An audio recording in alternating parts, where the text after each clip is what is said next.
जज साहब अपनी ही माँ को वृद्धाश्रम छोड़ आए। आश्रम में माँ का ध्यान रख सके इसलिए वहां के चौकीदार से दोस्ती कर ली थी और उसे कुछ पैसे भी दे दिए थे। चौकीदार के पूछने पर जज साहब ने चौकीदार को अपने दिल की बात आंखों में आंसुओं के साथ बता दी कि घर में पत्नी है जो माँ के साथ बदतमीजी से पेश आती है और पत्नी के कहने पर दोनों बच्चों ने माँ से बात करनी ही बंद कर दी। माँ को अकेलापन लगने लगा और इन सब वजहों से दिन भर रोती रहती थी, इसीलिए उसे आश्रम छोड़ने के लिए आ गए।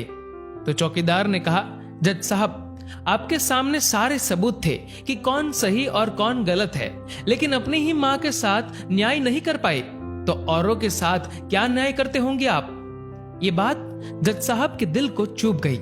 चौकीदार की इतनी सी बात का इतना असर हुआ कि 2 रात नींद नहीं आई, 2 दिन से खाना नहीं खाया और कोर्ट भी नहीं गए। ऐसा लग रहा था जैसे एक चौकीदार ने जज साहब की दुनिया हिला दी हो।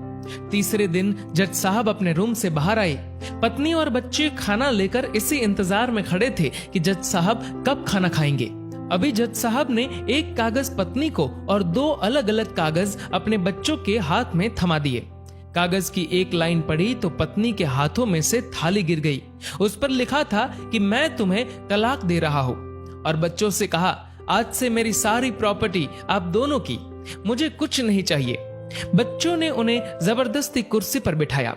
हाथ जोड़कर पैरों में गिरकर इन सब का कारण पूछा तो आंखों में आंसुओं के सैलाब के साथ जज साहब बोले कि मैं मेरी 65 वर्ष की माँ को आश्रम छोड़ के आया हूँ, अनजान लोगों के भरोसे छोड़ के आया हूँ, और आप सब कारण पूछ रहे हैं। हम लोगों को शर्म आनी चाहिए। रोज मेरे कोर्ट से आने के बाद माँ रोती थी कि बेटा प्लीज मुझे वृद्धाश्रम में शिफ्ट कर दो।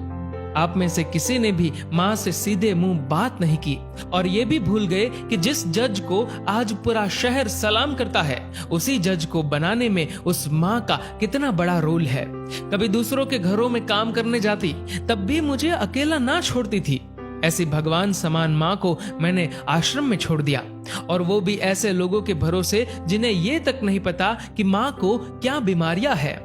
खुद को कोसते हुए जज साहब कहते हैं, दूसरों पर फैसले सुनाने वाला आज मैं खुद हार गया।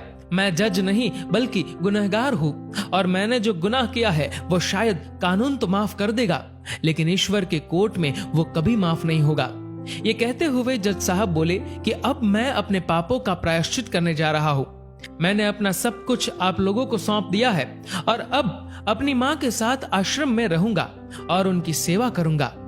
पत्नी से जज साहब ने कहा कि याद रखना, आज तुमने उस माँ को आश्रम भिजवाया, तुम भी एक माँ हो, कल तुम्हें भी कोई आश्रम भेजेगी, तब तुम्हें मेरे इन शब्दों का अर्थ सही मायने में समझ आएगा। ये बोलकर जज साहब आश्रम के लिए चल दिए। आधी रात को चौकीदार भी जज साहब को देखकर चौंक गया। आश्रम के अंदर दाखिल हुए तो देखा माँ सो रही थी। करीब जाकर देखा तो पूरे परिवार की तस्वीर से लिपटकर रोते हुए माँ सो गई थी। आश्रम का प्रशासन भी जाग गया, क्योंकि पीछे पीछे पत्नी और बच्चे भी आ गए थे। उन्हें यह एहसास हो गया था कि उन्होंने क्या पाप किया है। तभी आश्रम की एक कर्मचारी बोली, हम इन्हें आपको नहीं सौंप सकते, क्या पता कल आप इन्हें मार दो तो। ये सुनते ही जज साहब की पत्नी को दिल में बहुत दर्द हुआ। वो बोल उठी कि मैडम जी, शायद हमारे हाथों बहुत बड़ा पाप हुआ है, मानते हैं, लेकिन अब हम इन्हें मारने नहीं, इन्हें एक नया जीवन देने आए हैं। आश्रम के सभी बुजुर्गों की आंखों में आंसू थे। सब के सब रो पड़े। खुशी के आंसुओं के साथ माँ को घर ले आए। लेकिन वही आश्रम में अनेक आंखें ऐसी थी जो किसी ना किसी का इंतजार कर रही थी। माँ, तेरा कर्ज मुझसे अदा क्या होगा, तू अगर नाराज है तो खुश मुझसे खुदा क्या होगा। दोस्तों, इस कहानी